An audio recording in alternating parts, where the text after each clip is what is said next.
Hello everyone. Good evening. I, Apurvi Srivastav, along with my co-moderator, Mr. Arpit Bishwas, welcomes you all in the fourth episode of our webinar series that is Ocular Learning of Consumer Laws. Now, this episode is all about e-commerce and the protection against the malpractices which are happening on an e-commerce platform. E-commerce sites have brought a great deal of convenience to the customers, especially in such a pandemic scenario where nowadays we are just dependent on online shoppings. And online shopping has actually increased by leaps and bounds today. But this convenience has a flip side to it. New e-commerce websites are popping every other day in the competitive market, and they have a huge, large number of consumer base to tap into. But however, this exponential growth of this consumer platform has also brought a huge consumer issues. Allow us to show you a video which will tell you about certain such issues, and then we'll throw further light on it. May I now request all the panelists to switch off their mics, please?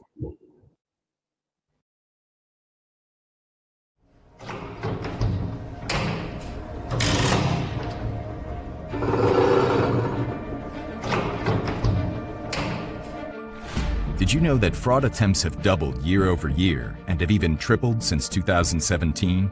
Our study will help you understand the cost of not knowing. With this data, you'll grasp your vulnerabilities to fraud. We surveyed 700 US risk and fraud executives.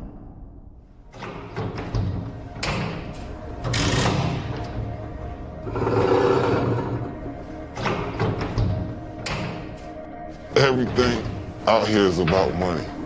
Like, who fuck wanna come home to fucking not even $1,000 every 2 weeks? Then you gotta pay taxes. Fucking make $1,000 in front of you guys today, right now. You heard? That's how we do this shit. We got the shit with the chippies on there too. 4578 36 3507. This is exactly how we make our bread. That's what I do for a living. Matter of fact, let's throw a couple of them at a time. It's real money. Look at this shit. Straight hundreds. No 20s, no nothing. Hundreds. What do I need? Need a fucking desk. That looks like a banging ass desk. $2,000. Fuck that, add to cart. It's gonna come out to damn near almost $5,000 if you round it off to the nearest hundreds. All right, this is it right here. What I'm gonna do is, go on my site right now on my phone, pick a credit card number out. I'm here, take a good look. There's people's credit card numbers from all over the world. See, now look, I just checked it. I don't know if you can see it says valid, right? So that means that one works. All right, well now I'm just gonna plug everything in, give them a different shipping address, and it should be on the way. Oh, thank you for your order. See, that easy. And here's what we found. Retail fraud is on the rise. Thanks to increased consumer demand, mobile activity, and purchasing paths. This leads to the expansion of fraud opportunities, botnet attacks, and difficulty verifying customer identity. So how do you combat fraud today?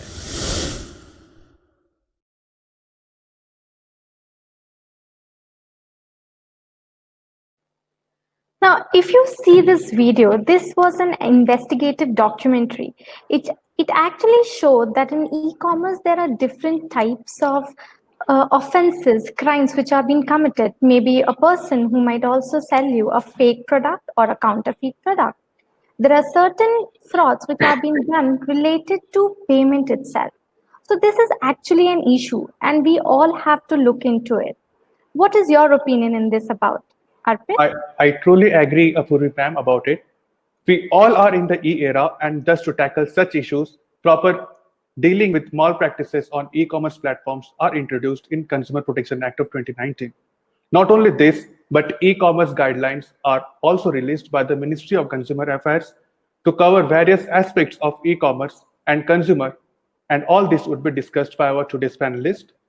Firstly, I would like to welcome Dr. Pratima Narayan. She is an advocate and founder partner of Technology Consulting LLP, a law firm based out of Bangalore. Her expertise lies in the areas of technology law, intellectual property rights, and commercial contracts. She is also an empaneled mediator with the Indian Institute of Arbitration and Mediation and also with Indian Institute of Corporate Affairs. Welcome to the webinar, ma'am. Thank you. Now, I would like to welcome our second panelist, Mr. Pritesh Mishra. He is currently working as India Legal Counsel at Tala, a US-based lending fintech. His current role involves overseeing the legal function of Tala in India. He has previously worked with Bank Bazaar as a legal counsel and has an experience of 3 years. He was also appointed as consultant fintech at Niti Aayog. Thank you for joining us, sir. It's an honor to have you both, Amit sir. Welcome. Now, before we proceed further with our session, I would like to give a piece of information to all our participants that in the chat box, you'll get a feedback form. You'll have to fill it as it would be considered as your attendance for the session, and we'll give you certificates accordingly. At the same time, whatever questions you would like to ask to our panelists, kindly write it down in the chat box. We'll be taking up after the end of the session. I hope it is pretty clear. Thank you so much. May I now request Dr. Pratima Narayan to begin her session? Please, ma'am. Thank you. Thank you very much. And thank you for the kind introduction, Arpit. Before I begin, I'd like to just take this moment to congratulate IFIM for coming up with these webinar series on consumer law. It's a very, very important step forward towards consumer education and awareness. So many congratulations on that, and I would really appreciate your seriousness about a subject like consumer law and consumer protection. And just going on to today's session on e-commerce and consumer malpractices. This is a very, very particular area of consumer protection today. In the earlier times, we looked at medical negligence or maybe goods which are being bought, or it was any other industry specific. But today we also have e-commerce as a specific sector, which we are focusing on today. To begin with, I just wanted to throw up a few numbers. I think the most recent survey conducted by a National Consumer Helpline was in November 2019, if I'm not wrong, and this particular report actually shows that in the year 2019, there were over about 500,000, that is like 500,000 complaints that came up before only the National Consumer Helpline, wherein of the 500,000 complaints received, 20%, that is 100,000 complaints were only relating to e-commerce.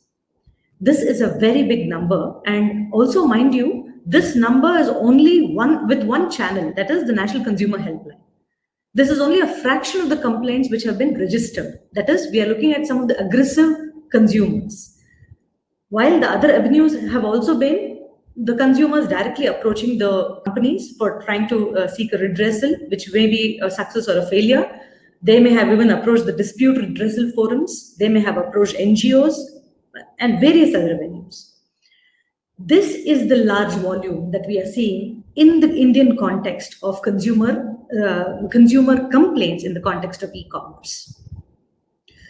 Some instances of malpractice, as we also saw in the video, of course, that was a slightly different situation where we looked at how crimes actually take place, or counterfeit actually take place, or impersonating any of these financial services were concerned.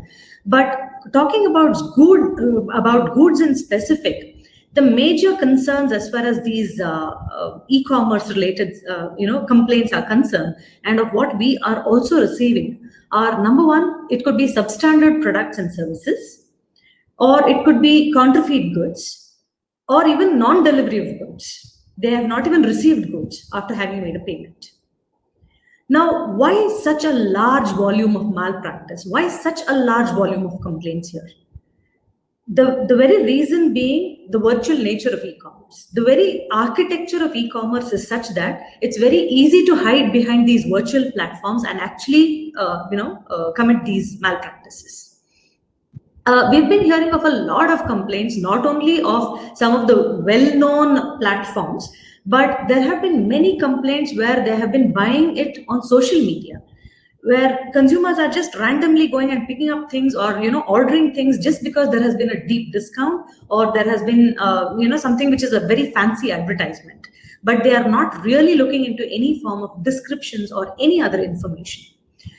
Now, considering this large customer base, apparently a need was felt in India also that we come up with some, and especially these e-commerce transactions, that we wanted to bring a formal structure to this under the consumer law. Of course, some changes have been brought under the Consumer Protection Act of 2019, but just to give you a brief understanding of why we had to bring in this change, right, is primarily because of the information asymmetry that we have. And as you've all known, or maybe there are some students who are just getting to learn consumer law, where we have 6 major rights, of which one of the most important right is the right to be informed.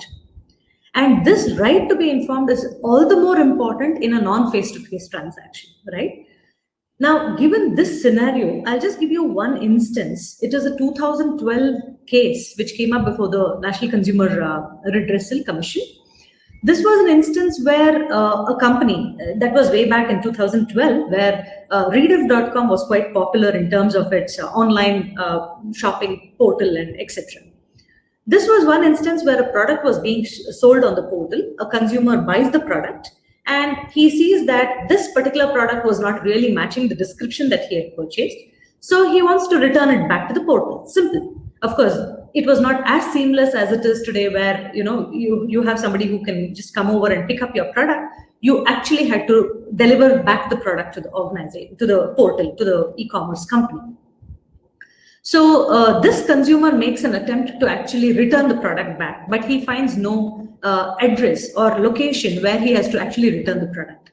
So he writes to Rediff.com a couple of times, asking them for address and for details as to where it has to be returned. And all that reply he got was, we will let you know, we will inform you, we will send you an email. So this is what he kept getting as replies. 1 week passes by, and eventually he writes back again to the portal where they say, sorry, your 7-day cooling off period is over. Your 7-day return period is over. Now, whose fault is this? Is it the fault of the consumer, or is there an information lag? There's an information gap, right? So these have been some of the situations which have led, these and many more situations which have led to some changes in the consumer protection law under the 2019 amendment. We are stepping forward in terms of the consumer movement, taking e-commerce along with us. Now, I just want to give you a definition of what has been quoted under the Consumer Protection Act. For the first time, Consumer Protection Act has defined e-commerce. I'll just define this for you.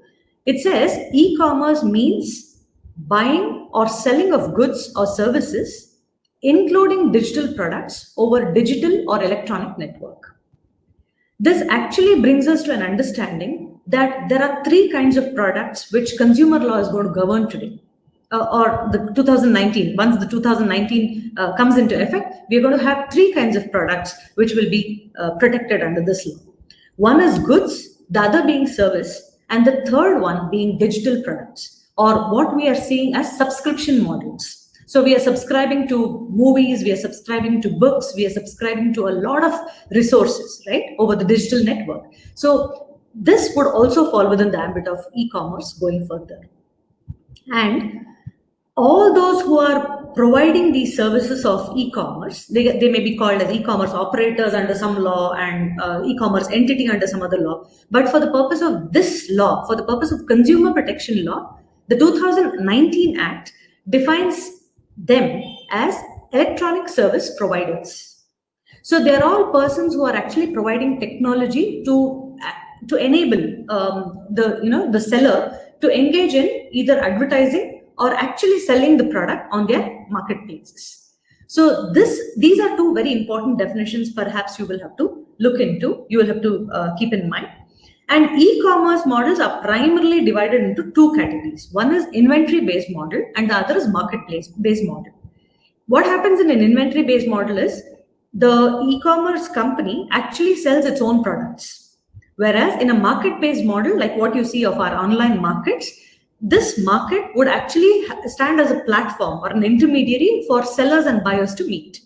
So these are broadly two categories of e-commerce portals that we have. Now, generally, very broadly, our cases, our complaints under consumer protection, you want to call it a consumer malpractice, whatever you want to call it as, they fall under four major categories, and there's a fifth category which is being introduced in the 2019. It can either fall under defect in goods, or it could fall under deficiency in services, or it could be restrictive trade practices or unfair trade practices. Four categories. The fifth one being a product liability, where an e-commerce company may also be liable for selling harmful products. So these are the five categories primarily under which any of the consumer complaints may fall. Now, there has been one important change to this deficiency in service, where I was giving you this example of Rediff.com, right? Probably they have taken some cue from instances like these, where deficiency in service today includes withholding of information. Now, this can be a very, very important thing which e-commerce companies will have to keep in mind, that they have to provide information and the right kind of information. This is very important. And even under the if you look at unfair trade practices talks all about your false representations, selling old products as if they are new, and various other even discounting schemes, and all these fraudulent activities, they bundle them under the context of unfair trade practice. Apart from this, the unfair trade practice also includes two other important components today. One is refusing to take back or withdrawing defective goods. No seller, no e-commerce company can refuse to take back any sort of defective goods, either within a reasonable time or within a period of 30 days. So there is always a cooling off period if they find these goods to be defective or even counterfeit products, etc. And the second thing is disclosure of any personal information. There's a little bit of data protection also that has brought in here, which says that if any of the entities, if any of the providers, service providers, or it could be the sellers or sellers, if they are to be disclosing any personal information which was given in confidence by the consumer, that would also fall under the ambit of unfair trade practice. So these are some very, very important highlights of what we see of Consumer Protection Act of 2019 in the context of creating trust and confidence in the e-commerce marketplace. So I would say right to be informed is a very important component, for which it is very important for e-commerce businesses to understand what needs to go as a mandatory disclosure on their platforms. We have observed that there are at least about 70 enactments which talk about what disclosures, what are the compliances, and what are the due diligence checks that these e-commerce companies will have to do. One very important step among the many that they will have to take in terms of checking on counterfeit goods is the takedown policies. They have to ensure that there is a stringent takedown policy in the organization. That is, a takedown policy basically means that the moment any consumer writes to the company, writes to the e-commerce portal saying that something which is a counterfeit product or something fake is being sold on the website or the portal, they have to take immediate measure to remove the product from their portal. This has to be within 36 hours from the time they have received these kind of complaints. This is something which the e-commerce companies will have to know. The right to inform, the duty to inform is on the part of the e-commerce company. On the other hand, it is not just they who have to exercise their duties, but on the other side, we as consumers have to be aware. There is a lot more need in terms of creating consumer awareness in this context as to what is it that they should observe of the portals. the very first thing we need to tell them is to sort of understand what the portal is, who they are purchasing this product from. Arpit just made a mention of a model framework which is brought out by the e-commerce for consumer protection by the Ministry of Consumer Affairs. This is one model framework which will actually bring out, I really hope this guideline comes in soon, because it brings out some of the most important disclosures that these e-commerce companies will have to make. So this will be more official, this will be more stringent for them to follow in terms of what needs to go as an information. And a few tips as far as consumers, perhaps out of this discussion today, a few things that all of you can take out to create a sort of awareness is to help consumers understand that there are terms of use and they must sort of comprehend on the terms of use. They should at least know what these terms of use are.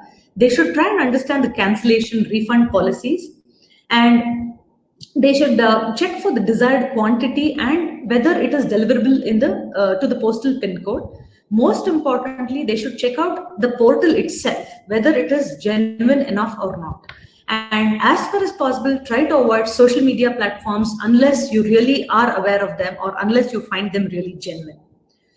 For those who are perhaps for the first time purchasing on a particular website or an app or whatsoever it is, maybe a cash on delivery, if it is permissible, would be an ideal thing to do, because you really don't know whether they are even there, to sell out these products. Check for encryption key, which is very, very important if you are to be making any proceeding with regard to payments. Don't tamper or use product if it is found to be unfit or if you are not satisfied with the product. And there is actually a mechanism for grievance redressal also. It is always good to approach the consumer care or the customer care service first as a first point of contact. And then if it is not resolved there, you may approach someone called a grievance officer on their own portal. And if still not convinced, then you would have other redressal machineries like posting a complaint before the National Consumer Helpline or approaching the forums or maybe through any other forms of alternate dispute resolutions if they are available. So these are some things you need to keep a check as far as your online shopping is concerned. So two important things to keep in mind. Number one, information about the portal. Second, awareness and what we need to do in terms of avoiding any of these counterfeit. Now, they are there to sell these kind of products. They are there to sell these kind of substandard products. So far as the consumers can get duped, they can get lured by these kind of fancy advertisements and fancy discounting, this will not stop. So it is a lot of awareness from our side, from the consumer end, that we have to create. And I hope this particular webinar series will bring in a lot more seriousness in the context of creating consumer awareness. So this is pretty much from me right now. And I don't know, I have not kept a time check. I hope I'm well on time. Thank you very much, Apurvi, for giving me an opportunity to share my thoughts. Thank you so much, ma'am. I definitely agree with you that as long as information and awareness is there among the customers, such kind of things can definitely be curtailed. So that's really important, and we hope that with our efforts along with you, we'll definitely be able to impart that consumer literacy. Now, I would like to take some of the video questions which we have here. So, Arpit, can I have a first video question which we got from our participant? Sure, ma'am. I would like to request both of the participants to turn off their audio. Thank you.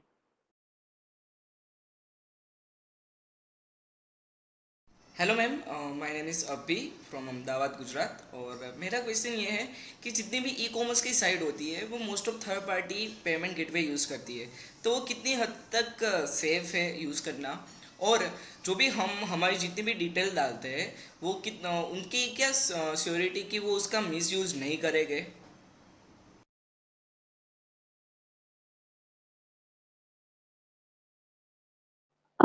So I'll just try. Ma'am, your mic is off actually. So I'll just sum up the question that he's trying to ask. I'm sorry, I didn't get the question. Yeah. Yeah, so he was actually trying to ask that in a lot of e-commerce platform, the payment gateway is actually authorized to a third party. That third party, that payment might be going on. So how if we want to make somebody liable, if we go and ask to e-commerce platform, they usually say that it is a third person from whom the payment is going on. So what should we do about it? So that was his question. I would also like to add one more question, which is similar to this, which we have in the chat box regarding the same thing. So Abhi Shukla has actually asked that when it comes to payment and all, lot many e-commerce websites write 100% secure payment. But because she is a website designer, so she asked that whenever they ask for a certificate, that do you have any certificate from the government saying that it is 100% secure? So the answer from the platform or the e-commerce website is that they really don't have any idea. So that's such kind of a payment fraud. If it is going through a third party or if it is written 100% secure, so who can verify it, who will be responsible for it, and how government can check these things? So ma'am, can we have your opinion on these questions? Sure. So, talking about these third-party payments, right? There are two categories of your payments. If you observe some of the websites, they have a direct merchant gateway, payment gateway.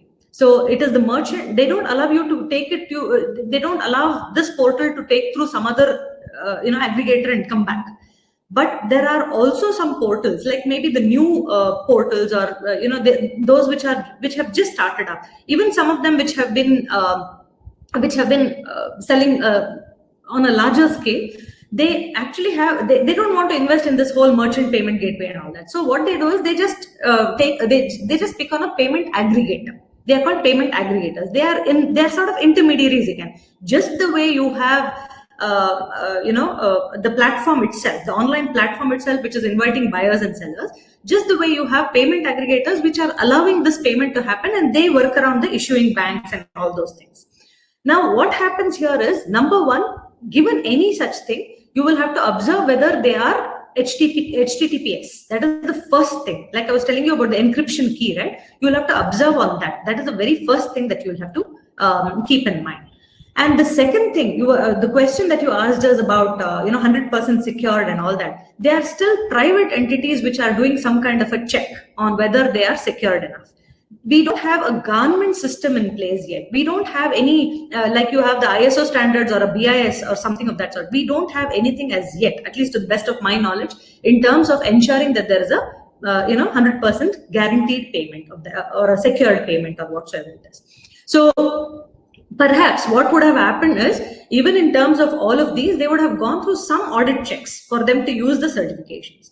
But again, it's very, very important to see whether they are, just because sometimes, like you said, the web designer might just say, just use this, sir. This is going to be a very good, security for you on your platform. There will be a lot many of them who will come on your platform just because you use this label. It's as good as saying, I have an ISO certification. Somebody told me that, you call yourself ISO certified, people will start coming onto your portal. That's exactly what is happening. Like I was telling you, both businesses and consumers are not really aware of all these things.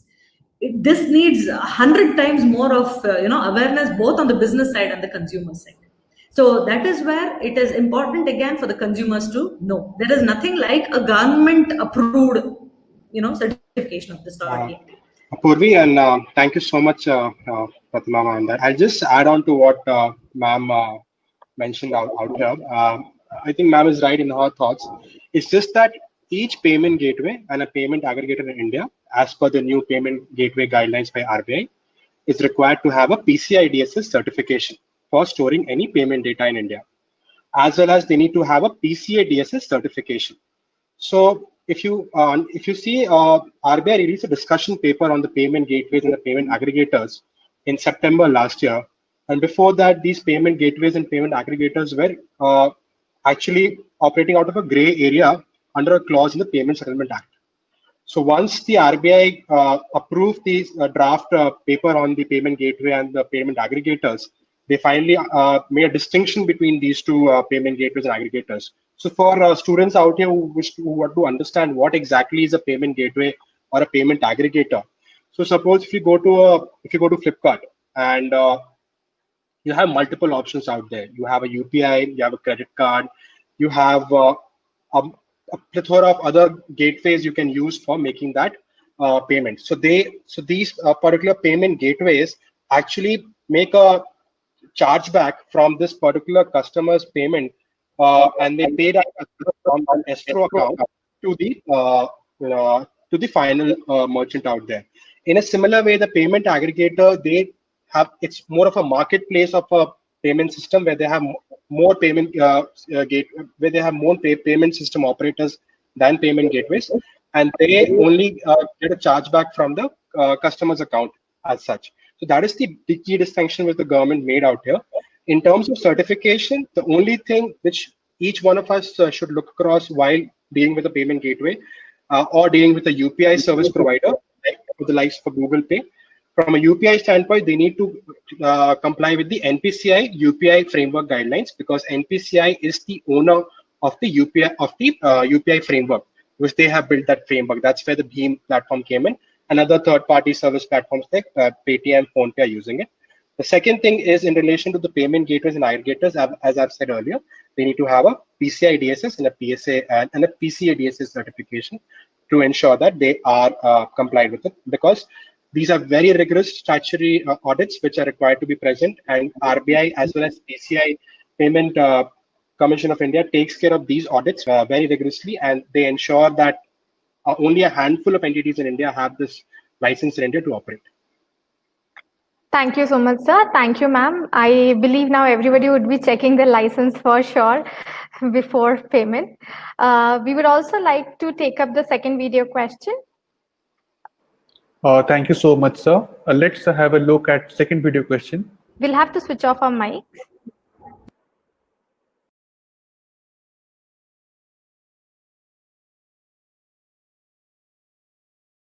Good evening, sir. My name is Dipesh Bhai and I'm from Delhi. My question is that the e-commerce websites selling products are original or not?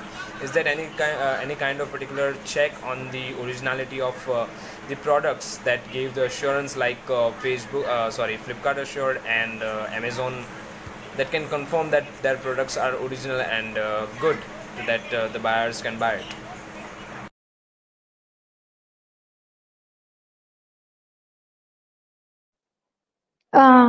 Thank you so much for the question.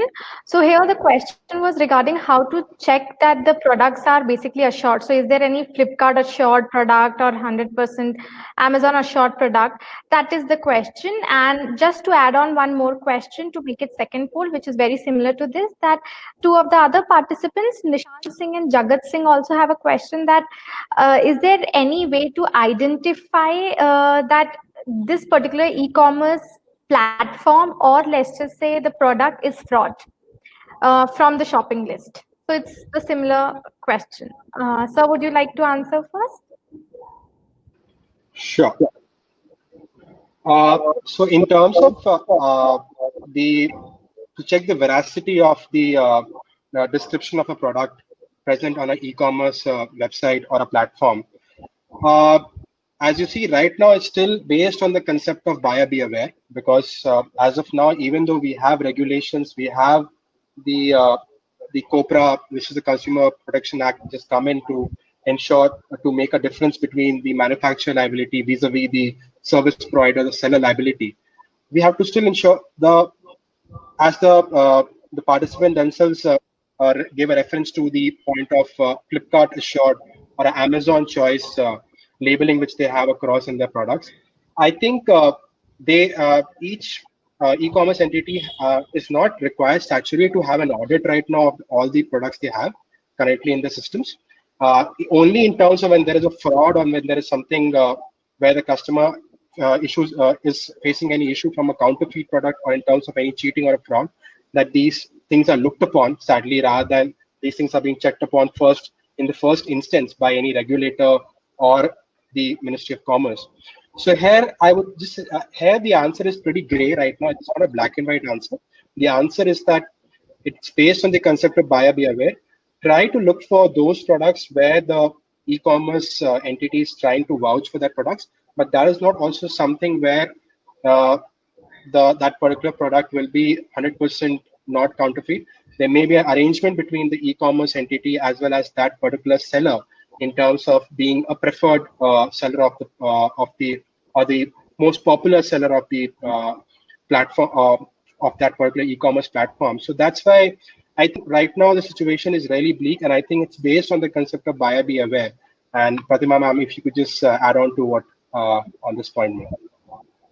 Sure, sure. And I completely comprehend with Pritish where he says, buyer beware, caveat emptor is the only way. Though we talk about caveat vendor, but then that's what it is. But again, there's nothing like a straight jacket here. Very architecture, like I was mentioning to you, the very architecture is such that you don't have a touch and feel. You cannot go and see the product. So apparently what you will have to rely on is only a description of the product. First of all, are consumers really reading through a description at all? That is the very first thing. And assured product is a very privileged, way of putting it. It might happen with about 10 top companies in the country, or I would say 50 top companies of the country, right? But not all others are privileged to have, provided with something like an assured product. That has not happened, at least for now. And what you will need to look into as far as the description of the product is concerned. Right, number one, just try to look at the pricing and do a comparative pricing also. Sometimes, it might be a deep discount where he says an Adidas shoes is $800, but otherwise the market price is actually $8,000. Why should somebody give you a free lunch? Why is somebody giving you something for an 800 rupees, right? That's the first thing you might have to check on. Check on the pricing in the context of MRP also. The MRP of the product may be way less than what they are selling out. The third thing that you will also have to keep a check on is, in terms of, apart from the pricing, you will also have to do a small comparative study in terms of the product itself and the reviews. Of course, don't rely completely on the reviews because anybody can just give a review of the product. But generally, what is the review on this particular product that was sold? So these are some basic tips that you can look into. However, one particular tip that I can give you as far as food industry is concerned, because today we are banking on a lot of food and food products from these, marketplaces like Swiggy or Zomato, right? One important thing that you can keep in mind is when you order for a particular food from a restaurant, you have to just scroll down to see the license number of that restaurant. If that license number is provided, because it's a mandate under FSSAI. If this license number is provided, then it's a genuine place from which they are getting you the food. Food is very, very important today because this is what we are relying on, especially in this COVID situation, where somebody is just getting you food. And for you to find the authenticity of this, just scroll down to see the number. This could take you just 1 minute than to see the color of the food or how fancy it's looking on a picture. So these are some little tips that you can come and look into. In fact, as a part of this whole awareness, we created a YouTube channel called Technology, where we bring out these short videos on know your e-wallets, knowing your food, online food orders. So this is precisely what we do as a 5-minute short video to bring in the legal aspect as well as consumer awareness. This is something I would like to share. Thank you, ma'am. Thank you, sir. Thank you, ma'am. Thank you, sir. Now I would like to request our second panelist, Mr. Pritish Mishra, to begin his session. Thank you so much, Arpit.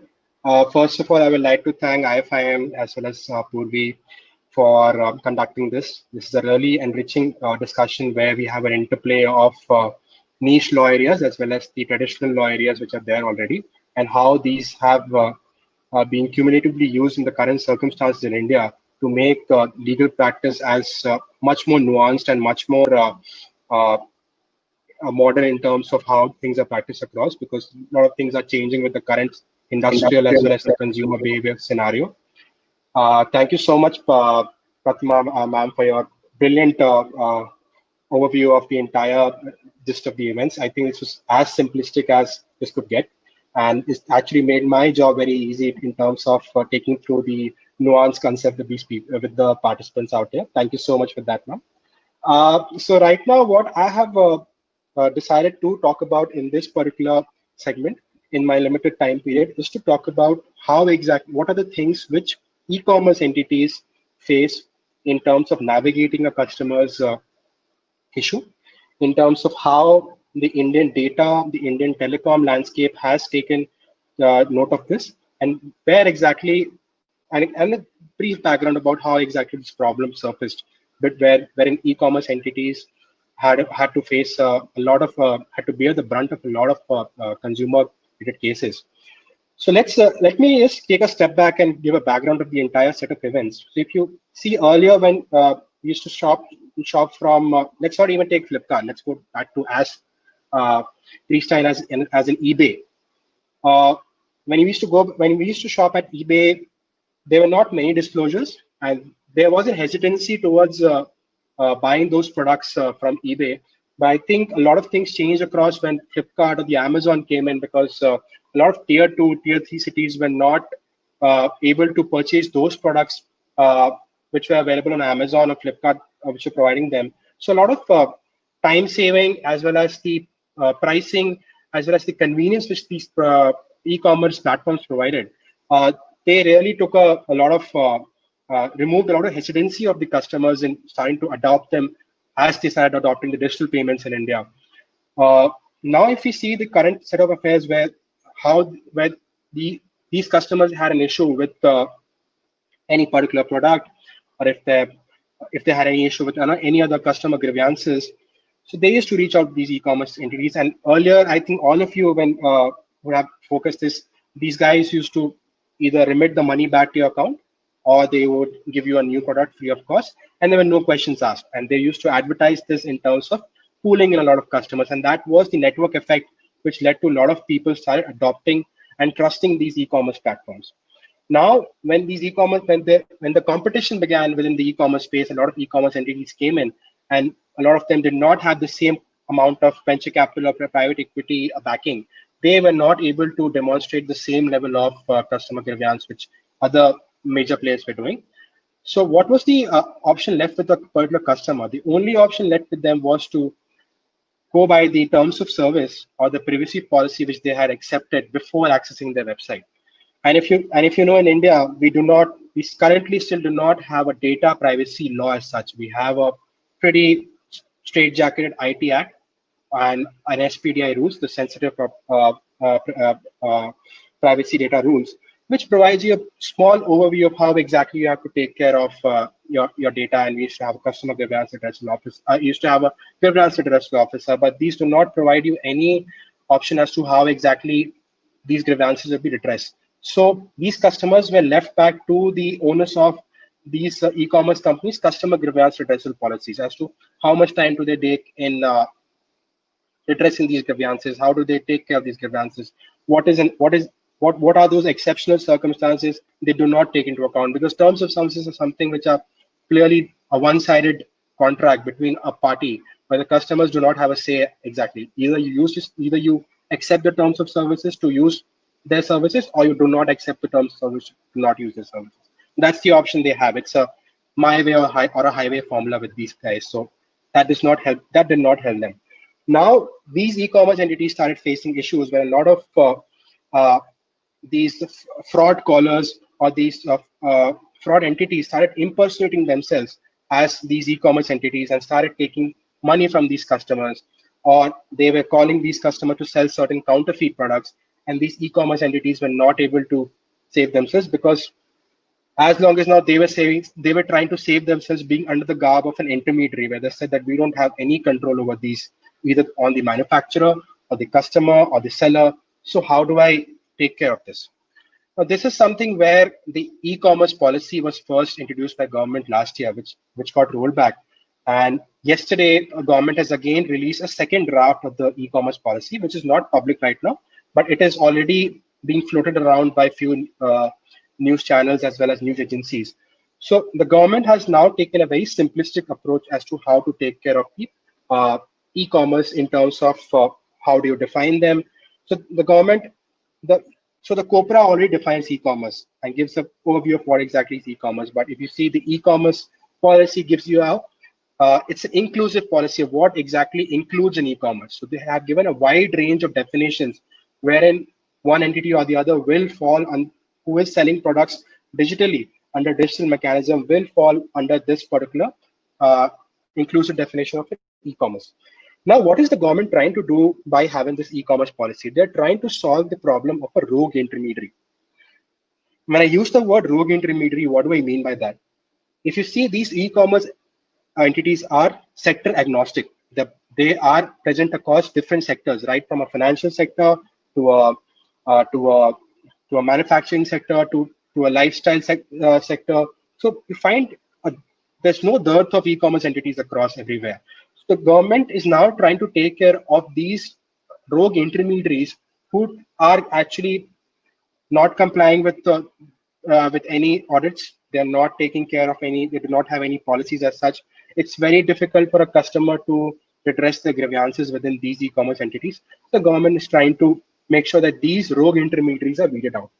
The third thing which the government is looking into is the concept of fair competition, because after the recent events, the government is giving a lot of onus to having that exclusivity with India, which China has right now, in terms of their products and their platforms. So government now wants our own e-commerce platforms to now take the plunge and start working on that. So the Indian government also has the eGov marketplace where they try to promote a lot of products of the government.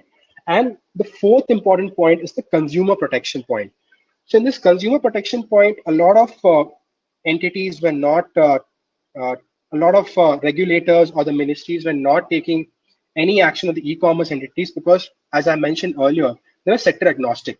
Somebody had to take the plunge, and finally, the Ministry of Commerce, the Ministry of Consumer Affairs took that first step in terms of ensuring that these e-commerce entities are taking care, are being included within the customer grievance redressal forum in a way. Why? Because a majority of these e-commerce complaints or as well as any grievances are within the threshold of not of a state consumer board or a district consumer board, because the quantification of that amount they're trying to get to these e-commerce entities is very low. And the sad state of affairs we have in our district consumer forum fairs or the state consumer forum fairs is that it takes a lot of time, because there's actually a wait list of 3 to 4 hours in terms of getting your case to be presented before these forums. So a lot of consumers do not take that option because they don't want to spend a lot of their time, divest a lot of their time in getting their particular grievance redressed in such a time frame, because the law and the judicial framework has not taken that giant leap as to how our e-commerce entities have taken that giant leap. So that's where a lot of consumers they take back their complaint, or they know that this is a lost cause and they do not try to take this thing earlier. But there are also a few customers who try to make that fight and get certain justice, or try to get some precedents from these consumer forums to ensure that it's easier for the other consumer forums to take note of those precedents to take care of customers' grievance. Now, if you see the COPRA's basic summary of what exactly they have done, the COPRA has tried to make a distinction between a manufacturer's liability, a service provider's liability, and a seller's liability, vis-a-vis what are the exceptions which are provided to these three entities. So if you see, even though the e-commerce entities are still being protected in a way, but now they have to cooperate with the government bodies, the regulators, or the investigation agencies for any fraud. Earlier, they tried to they tried to use the garb of being an intermediary to not be a part of these complaints and all. But now they have also understood that they are also facing huge losses. An example of this is the Paytm case, where Paytm and Microsoft were trying to take note of a lot of these fake callers who were trying to impersonate them in a way, and Paytm had to finally call that out, that the TRAI is not taking care of us.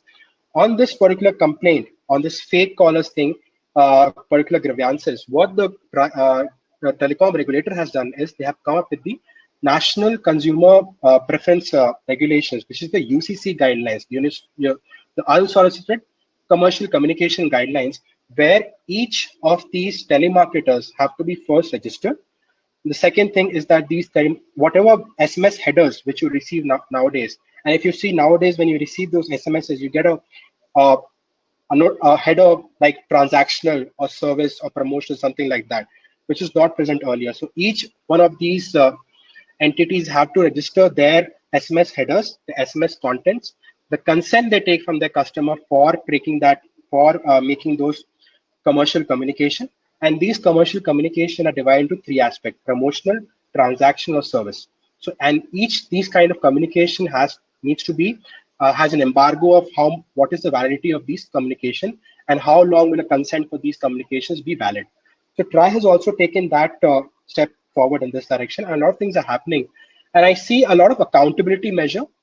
And since e-commerce has made purchase a buyer's market than a seller's market right now, which is one great step. A lot of accountability, a lot of control will also come within the customer, within their data once the data protection comes in, because the customers will now use that data to empower themselves rather than being these data is being used by other entities or any e-commerce entities for leveraging their own data sets. I think the accountability and privacy by design measures will make a major overall in terms of these product companies who are operating on e-commerce companies. So that's it from my end, Purvi. Happy to answer any questions. Thank you so much. That was really an informative session. Thank you so much. So here, I would actually like to show a video, and then with regard to that, we'll take up some questions also. Arpit, can I have the video, please?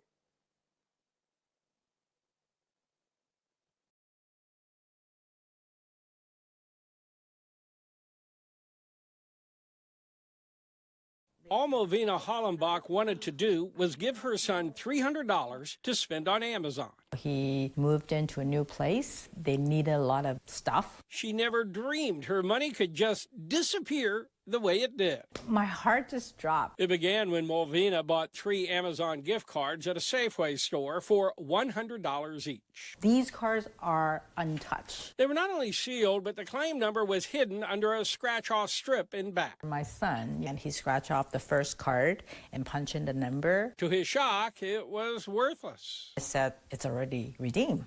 But how was that possible? We only opened up one card. There's still 2 cards that we're afraid to open. Amazon told them go back to Safeway for answers. Safeway said call Amazon. I have no idea if they work. Safeway can't check for me right now. Movina took this video of her son on the phone with Amazon. Well, they're open now, but I haven't scratched off the code yet. Amazon told him to go ahead and scratch them off, so he did. And they're all redeemed. Movina had paid $300 for 3 worthless cards, and worse, Amazon said it was her loss. We're not responsible for any loss or stolen. Thinking, how do crooks get the money off a gift card?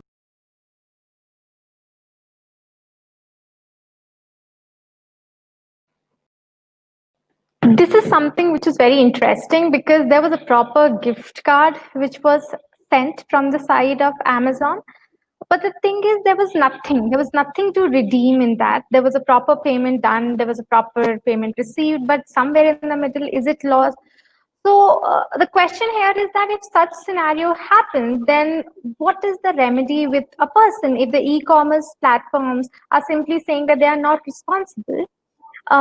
Just on the similar lines, I'll add on one more question, which has also been asked by one of our participants. Actually, the similar thing happened with her. So she has actually mentioned that there was a website, to name that website, it's an Udemy website, where she made a payment through Google Pay. And there was a debit and credit both the sides, but there was no acknowledgement from the site of website, while through the GPay, the entire payment was done. And the website people are saying that as they have not received anything, they are not responsible for anything which is lost in the middle, or because there is no proper receipt. So if certain kind of scenario happens and Google Pay is saying that no, everything has happened from their side, the transaction has been completed. So what happened in such scenarios? Because the payment problem is not there, evidently, but the platforms are not taking responsibility. So what is your take in it, Pratish? Yeah, so it's a very common issue these days where, and this is also, the matter is also sub judice between the court. And a lot of hue and cry happened where Google Pay said that we are a third-party service provider of payment platforms, and people just went aghast with it. Let's first understand the entire structure of the UPI framework, and then I can answer that question. It will take 3 minutes of your time. So first of all, let's understand the stack, the UPI stack which is prepared. This was prepared by NPCI, which is your National Payment Corporation of India. It's a non-profit, which is being constituted by the Banks of India. Now, this NPCI shares this UPI stack with 4 other license holders in India right now in India, which is PhonePe, Google Pay, Paytm, and Bheem. And they use this UPI stack for delivering the services. Now, coming on to the point of how we have to ensure, who should we go against? The e-commerce entity, the UPI service provider, or is there any other alternative mechanism out here? Right now, if you see a lot of customers, they go to the consumer forum. The consumer forum says that this does not happen. This is not a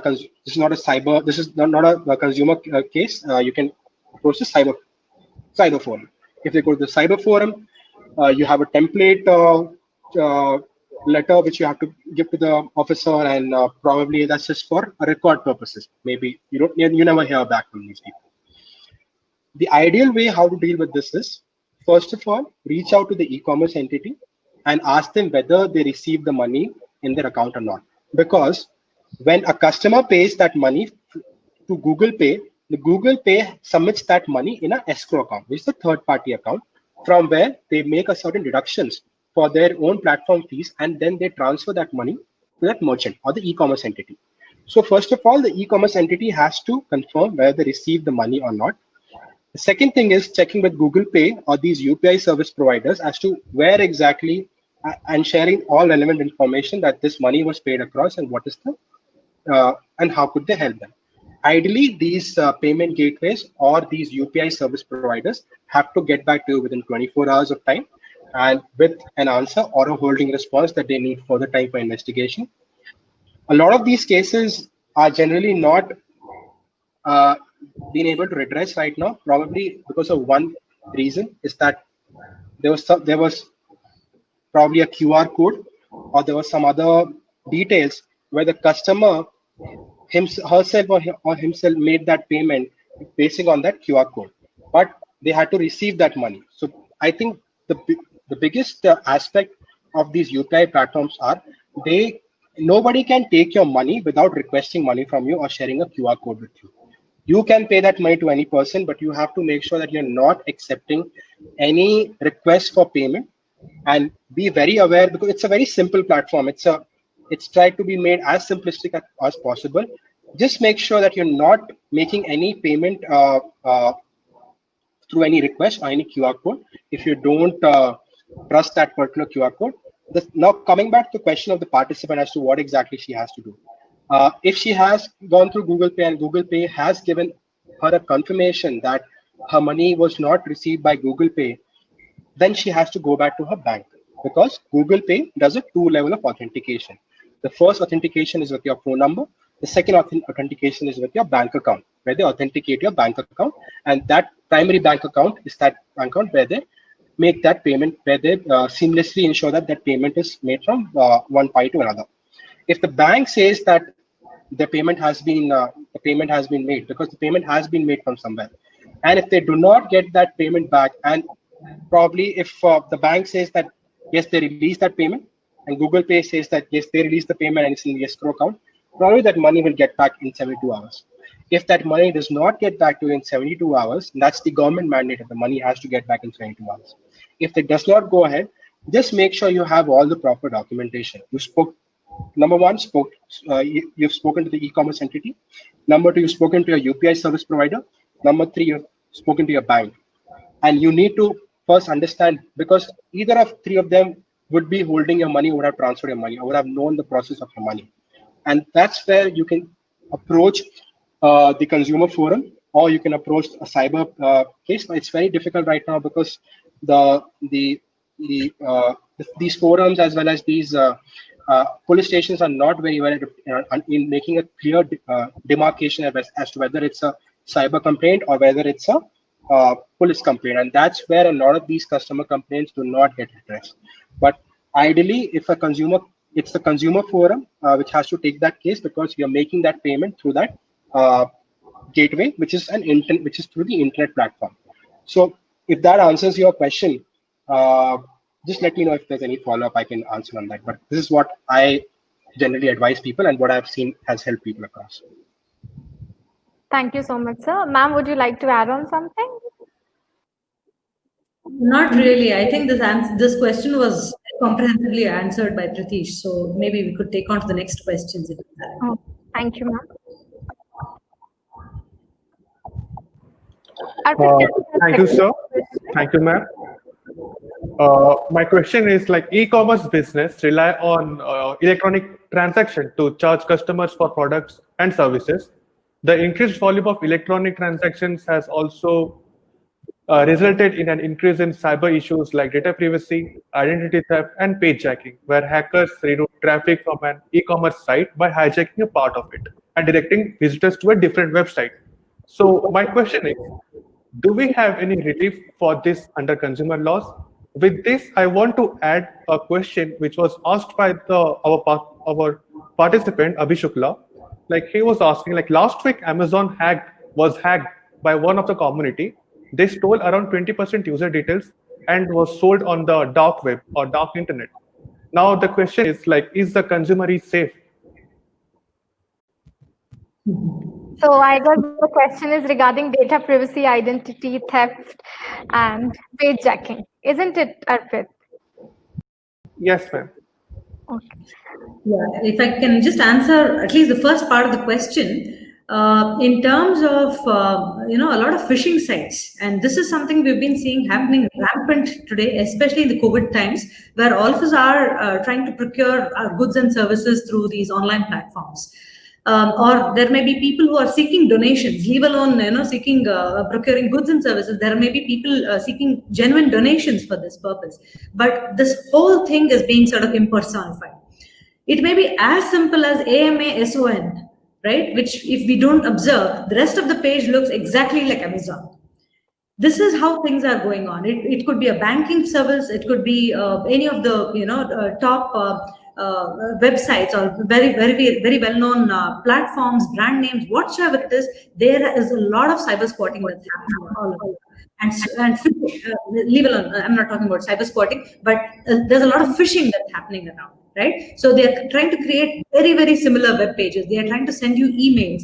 In fact, the banks are also being very, very vigilant, where you've been receiving messages saying that you will only receive a message on your registered SMS, but you will not receive any email asking for an OTP or whatsoever it is. So they've been trying to take all possible measures. Organizations have been trying to take all possible measures. But again, it is the end consumers who have to be, a lot more aware of these things. Talking about data privacy, yes, in theory, yes.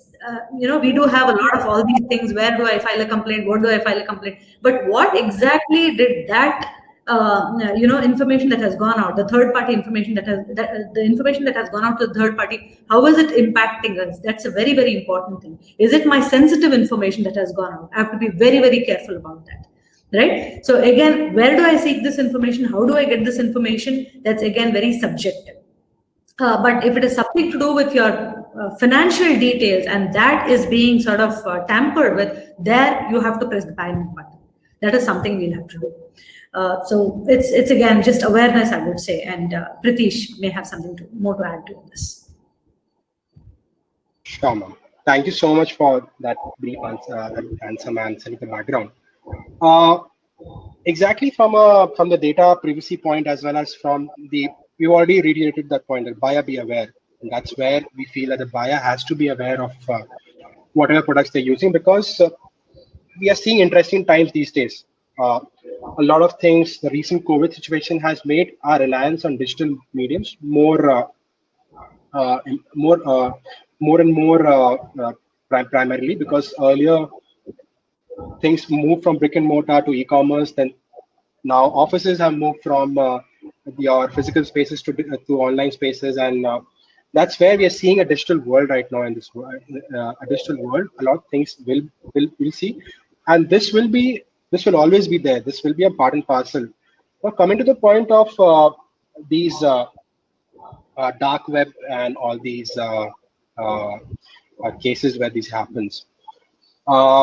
So in my professional experience, I have got close to 35 websites who are impersonating my organization's website to shut down. And this was a very long drawn process. It took me, the first time it took me to figure out was at least a month, where a lot of people were losing their money. We were trying to approach the cyber police and we were not getting any help from there because they were also clueless. The kind of cases which were not so much prevalent then, 4 years back. We had to reach out to the registrar, which is your GoDaddy or all these other registrar of these domains. And they said that they cannot help at this point because these guys also did not have the answerability to me or my company, because they said you can approach the court of law and you can see how this can be done. So we had to approach the Delhi High Court and we had to get those websites struck down by GoDaddy. But the next day, these websites again resurfaced with different names, with different design.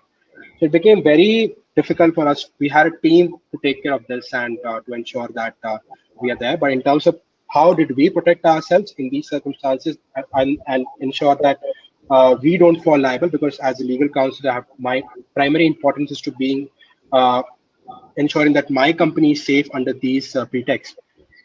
We had a variety of certifications. We were ISO certified. We were always complying with the ISO certifications. We were following we had a lot of internal policies by my information security in my IT team. We had a PCI DSS compliances as well, which we are following up. A lot of us in our organization had the DCPP, the Data Privacy Professional certifications and all. So there were people who had the know-how. There were people who knew how to deal with this. And the only way of how a company could have faced this was being proactive in your solutions. Like, look for what you can do right now. What are the options you have? Because you see many companies, they'll just file a complaint with the police station, or they'll just struck off with their own liability, stating that please be careful while dealing with such people. But that's not what many companies believe upon, because many companies have a customer-centric vision and they want to serve their customers in any way they can. But in these circumstances, the companies are also helpless because even they don't know what and where can these things be struck from which angle. So it's very difficult right now. A lot of things are happening, but I think a lot of things will change after we have the data protection bill, the UCC compliance being affected, the e-commerce policy being affected. Then we can see a lot of accountability and a lot of the privacy by design and the data protection impact assessment will play a pivotal role later to ensure that there are fewer cases like that. Right now, also, we are doing billion UPI transactions in a day. In a month, and India is moving towards billion UPI transactions in a day. That's what the Prime Minister has objectified upon. So these cases are predominantly 1 or 2% right now in the country. They do not have such higher cases, but yes, we cannot look down upon them. But it's just that the more these transactions will continue, a lot of things will happen right now in the country, and we have to live with that. Thank you, sir. Thank you so much, sir. Thank you so much, ma'am. Ma'am, a few days back, itself there was news that PIL is filed in Delhi High Court, Amit Shukla versus Union of India, stating that sites are not mentioning properly the manufacturing country's name of the product, specifically when there is so much tension between India and China when we are propagating Atmanirbhar Bharat. What do you think about such incomplete specification? I would also like to add That's ma'am, that there is one of the participants also asking a very similar question, Stuti Desai, that she said that a lot of vehicles also have, or let's just say other things also have some Chinese parts in it, and as everything on e-platform does not specify the country. So it is basically, should we consider it as an issue of incomplete specification? Okay. See, right now, these issues have cropped up because of some kind of disturbance across the borders. But even otherwise, generally, when it comes to product, we would have the mention of its origin. But right now, given the situation and the scenario, there has been some insistence also on specifying the country of origin of the product, even on the websites. I think this is a good move, and if I'm not wrong, I think just about 2 days back, DPIIT has also called upon all the e-commerce companies to actually discuss upon this, and perhaps we are going to see something more positive as a result in terms of the country of origin.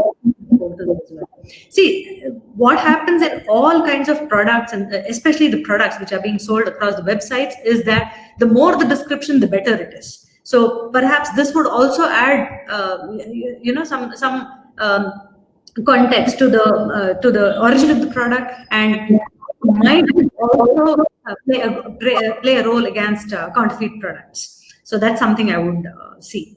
It would be a great move. Thank you, ma'am. So would you like to add on something?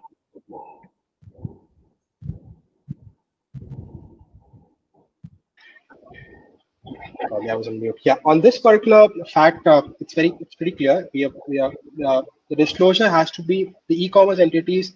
At best, what they can do is to ensure that they are giving at most the disclosures they can provide to a customer to make sure that they are taking an informed decision in terms of the KVD point. But yes, things are being changed upon, but this is a very temporary measure, because if you see the current ecosystem in India, where a lot of Chinese goods have come in, this has not come in just in 1 day or 2 days. This was a policy which the government had adopted long back, post 1991, and now we are dumped with these Chinese products, and we are preferring those Chinese products. So this kind of a network effect or a behavior analytics will not change in 1 day, according to this is my personal opinion, and that's what I want to say.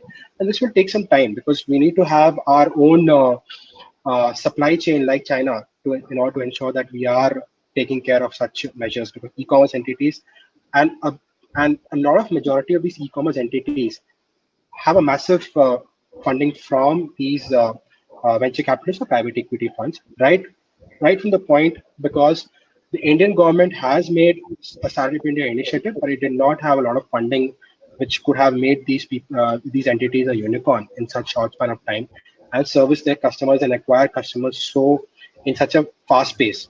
So that is something which we have to take note of. And if the Chinese roll back the money, I think there will be a lot of job losses within the country itself, because our Indian markets, our Indian producers, our Indian entrepreneurs are not ready right now in terms of to have that supply chain set ready in this pretext. But yeah, that's what I feel will happen. And as I've mentioned a number of times, a lot of things will change once we have those 3 set of guidelines coming in. Thank you so much, sir. Thank you, ma'am. Now, Arpit, we do have another video question, right? And the video question from our participant. Let's move into that. For that, I would like to request both the panelists to switch off their audio.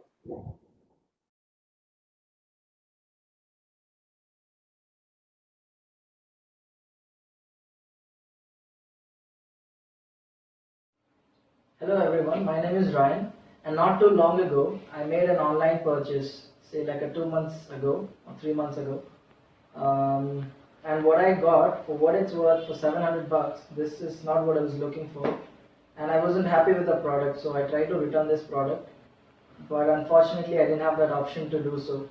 I tried to call the customer service. They said that's not possible, that's not happening. And that I wasn't expecting that from e-commerce platform. Usually we have the flexibility to exchange or return or whatever we want to do, but this platform didn't allow me to do that. So I was disappointed, and right now I can't even use this product, and it's just lying here around. So how can I compensate my money? How can I ever compensate for this purchase? I don't know what's happening. I guess he's an aggrieved customer. So I think he wants to return his product, but he's saying there's no such alternative. There is nothing happening. So I think the question would be that where to complain about it, because if the platforms are not entertaining the return or exchange, is there any online platform where we can file a complaint? I should take the question in this way, I believe. Hey, Apurvi, just sorry for interjecting. I just noticed that we're actually we are out of time right now, 20 minutes back. Can you just let me know how long will this go in? Because I have to jump to another. This is just the last question which we are taking up after that. Thanks. Yeah. So should I answer that first, and probably I have to just jump to another call? So in terms of the customers' issue that they're not giving them an option to return that product or get a refund of that product, the first thing which we have to see is, was the customer provided that opportunity at all? Because a lot of e-commerce companies have that policy that they do not return a product, but they replace a particular defective product. That is the first thing they should look at. And was a reasonable opportunity provided to this customer to list out this defect or list out the deformity in the particular product, and then was this request of the customer not accommodated? That's the second thing.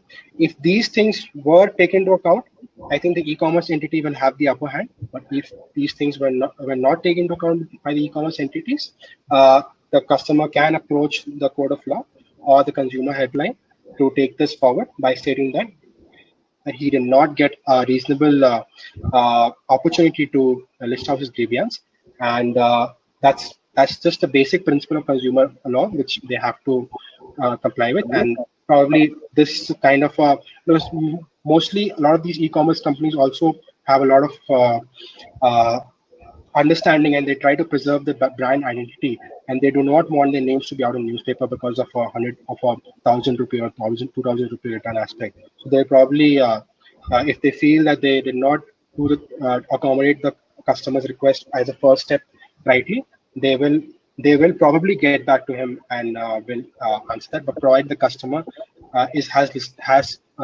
listed out has exhausted all his opportunities before going on to the consumer helpline. With that, I'm really sorry, guys. I have to take leave. I just have to jump on another call. Thank you so much, sir. Thank you so much, Apurvi. Thank you so much, Fatima. Thank you. Thank you so much, Arpit. Thanks. Thank you so much. Thank you so much for all the participants for attending. It was a really great session. Thank you so much, guys. Have a good day. Thank you. Bye-bye. Ma'am, this is our last question. What would you like to add on this? Just going back to the video that we saw now of the aggrieved consumer, what we need to identify here is, number one, from which portal are we buying it? So like I was telling you, it's not just the portals or apps or the well-known branded portals or apps, but it could also be social media on which they're buying. Like I was giving you some examples of what we have been hearing of complaints itself, where they said, I bought something on this, just an accessory, like the way the presenter showed us. So there have been instances where they have procured it from social media and there is no way that they are even able to return. See, in circumstances like this, where, of course, if there is a particular company, a registered company and a well-known brand, and there is something that they are selling on their platforms, they will at least try and help the customer out in the best possible way through their cancellation policies or written policies. But when it comes to unknown platforms or social media or some informal ways of procuring these goods and services, it may so happen that they do not even have a physical address where they can go and approach these entities, right? So that is where it is very important for the consumers to know from which portal that they are buying. And again, go into the cancellation policies, because some products, even on the portal itself, even on portals like Amazon or Flipkart, you will find that some products cannot be returned. Okay, they are very clear on certain products. They say this product cannot be returned. So they'll have to identify all of these. A little bit of understanding of what they are buying is more important.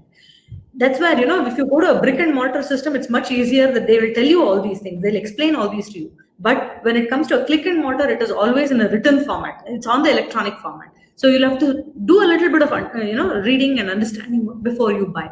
And more importantly, please be aware, do not shop from portals which are unknown, Do not shop on social media which you are not aware of. It's not just in terms of getting a bad product, but a lot of your financial credentials might go out in ways that you don't even know of, right? And later on, you cannot complain saying that I went to this particular place or I bought something from that portal.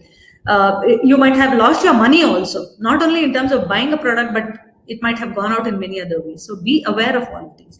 The bottom line here is be informed, be aware. That is the most important thing when it comes to e-commerce. Thank you so much, ma'am. Thank you, ma'am. Thank you. Thanks for the wonderful opportunity that you've given us. Yeah. Thank you so much, ma'am. It was a wonderful session and an informative session. I'm sure that our participants must have got good food for their thoughts. I would like to thank once again to both the panelists, as Dr. Pratima ma'am and also to Pritish Mishra, for sparing their time and helping us in our motive to spreading consumer literacy. We'll dive deep further in our 5th episode on mediation as a dispute settlement mechanism in consumer law on 23rd of June. And still then, stay home, stay safe, and stay healthy. I'll just say, Arpit, it's not 23rd June, it's 14th July, the 5th episode. Okay. Thank you so much, ma'am. Thank you. Thank you. And you're doing a wonderful job. I really appreciate you all for creating this kind of a webinar series of such great value, and information to the consumers, law students in general, and to all professionals. Thank you so much for that. Thank you so much, ma'am. Thank you. Thank you very much.